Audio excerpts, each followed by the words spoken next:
Orang bilang pohon melati itu cantik dan wangi, tapi di kampung si Nurul ini, bunga itu dipercaya bisa memanggil makhluk halus.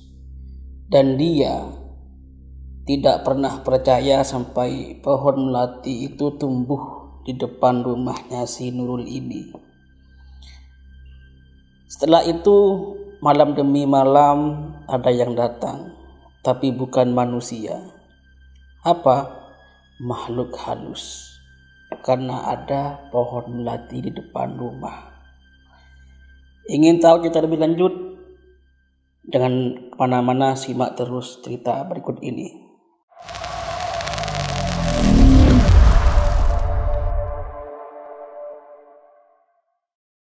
Anak ini masih ingat jelas, waktu itu dia baru masuk SMP kelas 1.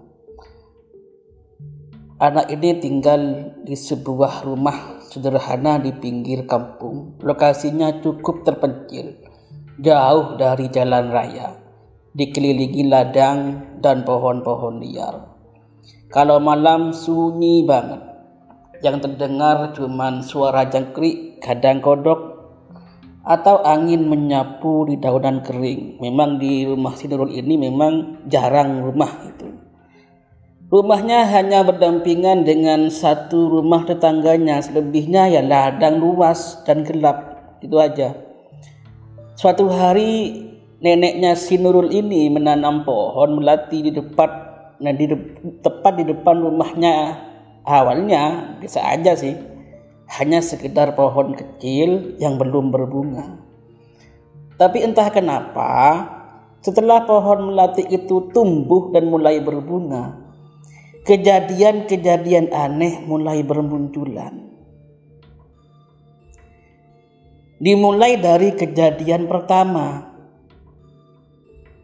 Itu terjadi sepulang dia dari mengaji di musola kampung. Waktu itu langit sudah gelap. Dia sudah masuk rumah dan duduk sebentar di teras. Tiba-tiba si Nurul ini mendengar suara air, seperti ada yang mandi. Suara itu terdengar dari kamar mandi yang berada di depan rumahnya, dekat sumur, yang di sampingnya ada pohon melati. Jadi memang kalau orang dahulu itu, rumahnya itu di depan rumahnya itu ada sumur dan juga ada kamar mandinya.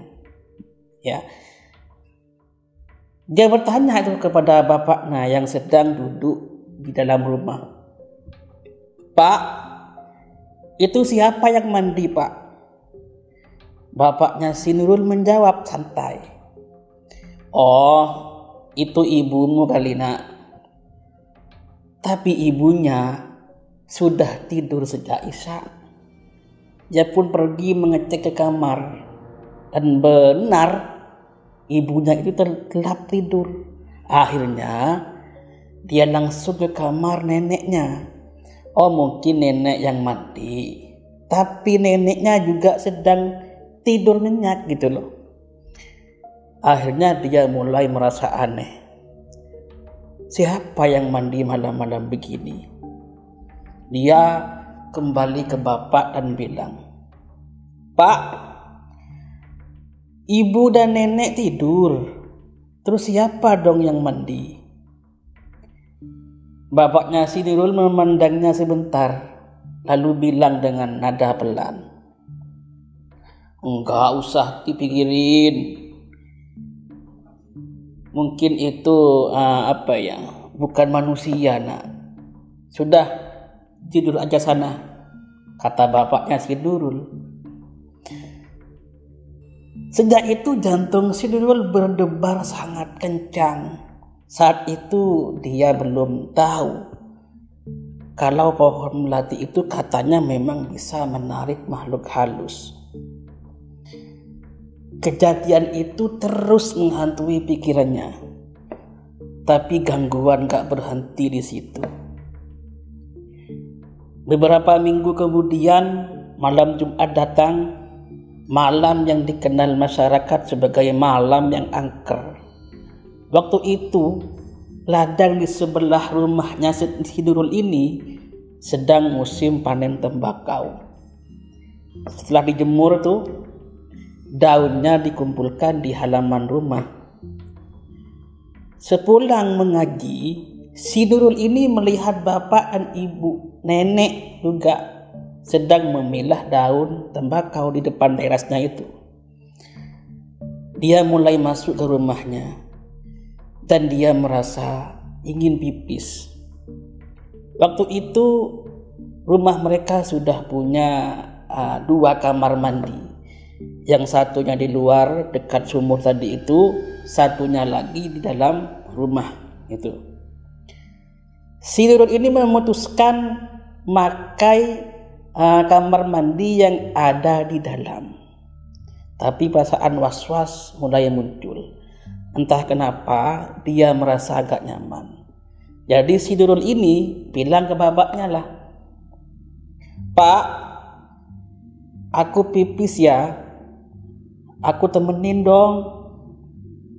Nah, bapaknya si Nurul ini menjawab sambil tetap memilah tembakau gitu ya, "Lampunya kan masih nyala, Nak. Ngapain takut? Bapak lihatin dari sini dah," katanya si bapak Nurul ini.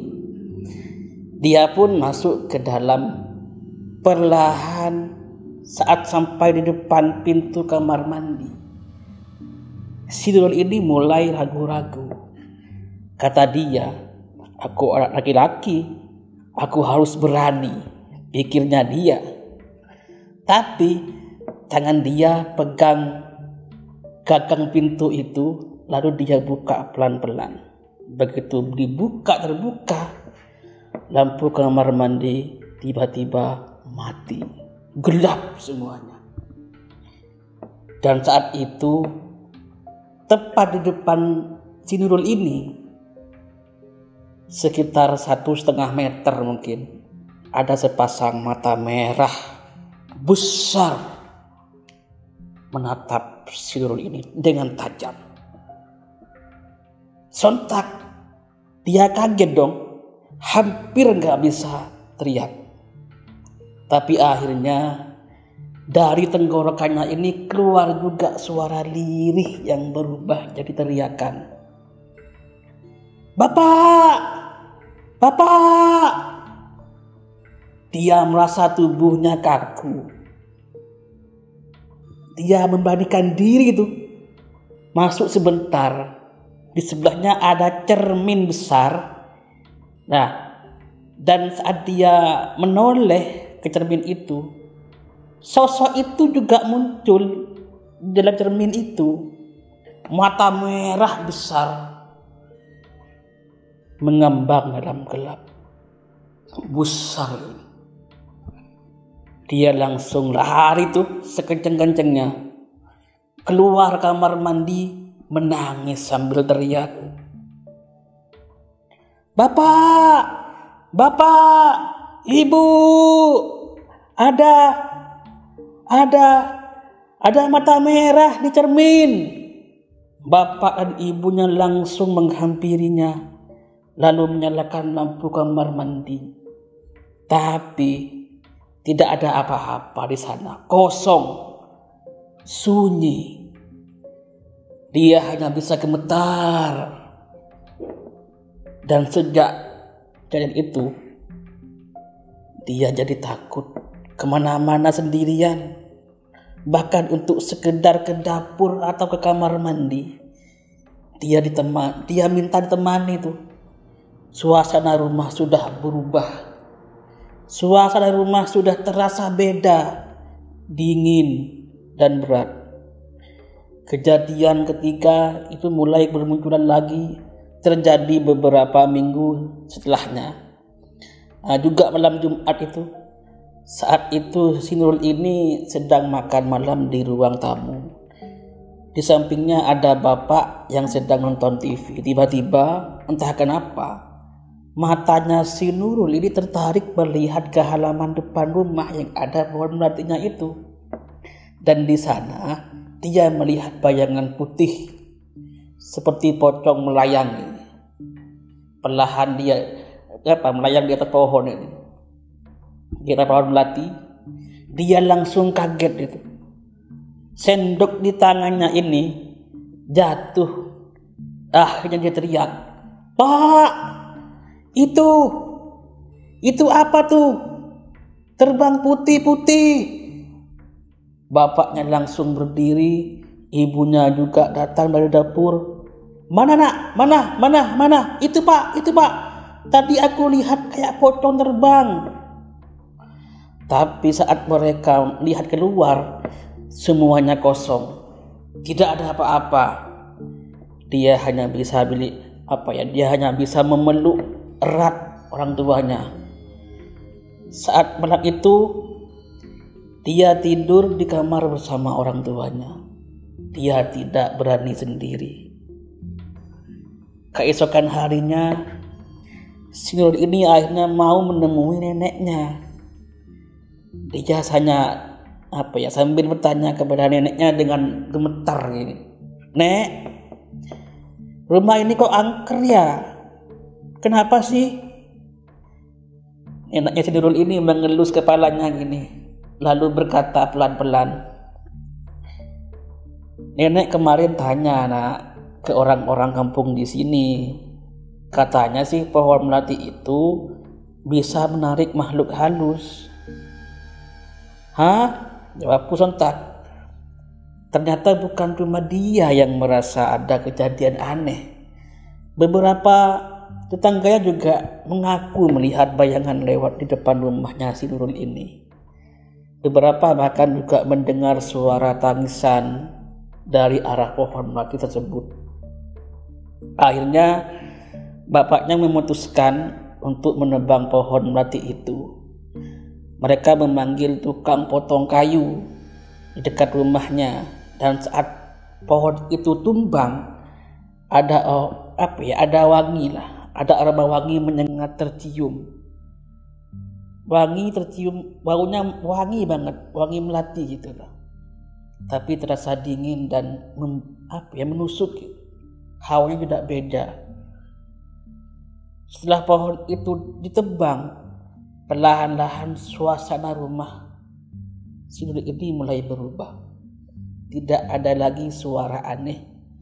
Tidak ada lagi mata merah besar di cermin itu.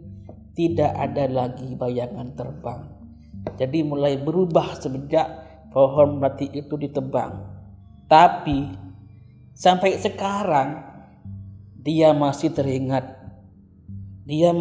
tuh. Semenjak kejadian itu masih terngiang-ngiang gitu loh. Dan tiap kali si Nurul ini mencium bunga melati, bulu kuduknya langsung berdiri begitu.